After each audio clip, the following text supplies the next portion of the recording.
তুমি যাকে সবচেয়ে বেশি ভালোবেসেছিলে সে যদি একদিন তোমাকে বলে তুই আমার জীবনের সবচেয়ে বড় ভুল ছিলি, তখন কি করবে?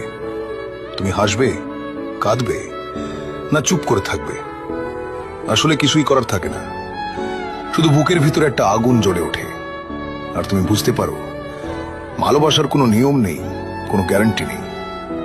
তবু মানুষ ভালোবাসে, কারণ ভালোবাসা ছাড়া বাঁচাও যায় না। সম্পর্ক ভাঙার পর সবচেয়ে কষ্ট হয় যখন দেখো যে মানুষটা একদিন তোমার জন্য পৃথিবীটা থামিয়ে দিত, সে আজ অন্য কারোর জন্য একই কথা বলছে, একইভাবে হাসছে, একইভাবে ভালোবাসি বলছে। আর তুমি দাঁড়িয়ে থাকো দূর থেকে আর ভাবো, আমার সাথে যা ছিল সেটা কি সত্যি ছিল, নাকি সবটাই ছিল একটা অভিনয়? আর সেই প্রশ্নের উত্তর কখনো পাওয়া যায় না।